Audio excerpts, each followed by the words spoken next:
Hello, a blessed Wednesday to you. This is Wednesday Coffee with me, Pastor Justin. It is Wednesday, March the 4th, 2026. Feels like May out there already, but I hope this video finds you well, and I appreciate you joining me today for a few minutes. I talked on Sunday a little bit about sadness, about grief, and certainly there is so much to grieve right now with the state of the world. I think war is always to be grieved, and the loss of life that results from that. There are also some personal dimensions to my grief this week. My family said goodbye this week to my beloved Aunt Jan, my father's sister, who died at just 74 years of age. Too young. We're going to miss her. I heard from Pamela Van Noy yesterday, our Minister of the Arts here at FCC, that her son, Shan, who's just 52 years old, is in organ failure right now. Pam and Morris are rushing back from Arizona to try to see him in Waco. And that's, much to grieve. You know, looking at our prayer list, I was with our men's group this morning at our Wednesday morning men's group, and we had to decrease the size of the font again on our prayer list because there are so many people needing prayer, so many people struggling with different things, including we have a 12-year-old on here who's battling cancer for the third time. Much to grieve, friends. And with that in mind, I thought I would share with you, because maybe you're grieving too. Maybe in general terms, just the brokenness of our world, maybe something going on personally for you. But somebody brought this in here last week, and I think it's beautiful, and I thought I would share it with you. This is about sadness and grief. I don't know who wrote it, but I think it's beautiful. Let this be a prayer for you this week. There is something to be said for sadness. It doesn't always knock. Sometimes it just walks in, uninvited, barefoot, and quiet. Other times it shows up like a storm, sudden, loud, and all-consuming. And then there are the days when sadness feels like an old friend who knows where you hide the spare key. You find it sitting in the kitchen, brewing a cup of memories you didn't ask to revisit. Sadness is not weakness. It is not failure. It is not something to hide in the closet. It is the soft ache of being human. It teaches empathy. It carves out a space for joy. Hold on to that. I think that's an interesting line.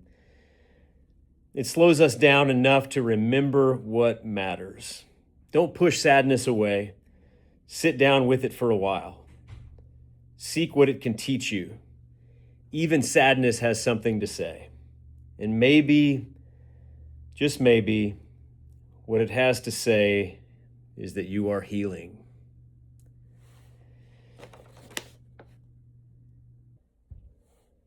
Yeah, maybe grief sometimes works in mysterious and unexpected ways, right? Again, I love this line. It carves out a space for joy. And I think that might sound a little bit counterintuitive, right? But maybe there's something to that. Maybe it's precisely when we let ourselves sit in our grief for a little while, let God move in us and work on us. Maybe it's then that we find ourselves most aware of just how blessed we are, even in the midst of all that grief. Well, sitting here yesterday, kind of in all that grief and lament, and I got up and I walked down the hallway here at the church, and I happened upon a group of women down in room 1, our prayer shawl ministry. They had gathered together, and they were making prayer pillows. Even Susan Smith, who I guess hasn't typically been part of that team, she said, "I'm here to stuff." She was the designated pillow stuffer. And I thought that was beautiful. And then I looked out the window of my office and I saw Hal Gill. And he was out there in the backyard remodeling our asparagus bed. And my goodness, has he improved that thing out there? It is awesome. He is still working on it. And not only is it going to be good for the asparagus, it's going to be good for the mowing team too. It's going to be a whole lot easier for them out there. And I thought that was beautiful. And then, Sharon, who is our director of the after school program out at La Reunion, said, a group of the kids from out here have been begging to come back to the church and play some more pickleball. We did a 6-week pickleball thing with those kids last year, and they loved it. And they've just been begging to come back and play some more pickleball. And so in April and May, we're going to do another 6-week pickleball program for them. And I reached out to our pickleball players here at the church. And I said, hey, would anybody be willing to show up every Thursday for that 6-week period, or even share Thursdays between you, and just come out and be pickleball coaches for those kids and share blessing and presence with them? And within 24 hours, I had 7 volunteers from among our pickleball players to be present to kids on Thursday afternoon and have fun with them and teach them how to play pickleball. And I thought that was beautiful. And then Betty told me that another person who's been on our prayer list is doing well. Betty's 6-week-old grandson, Oliver Lyons, has been on our prayer list.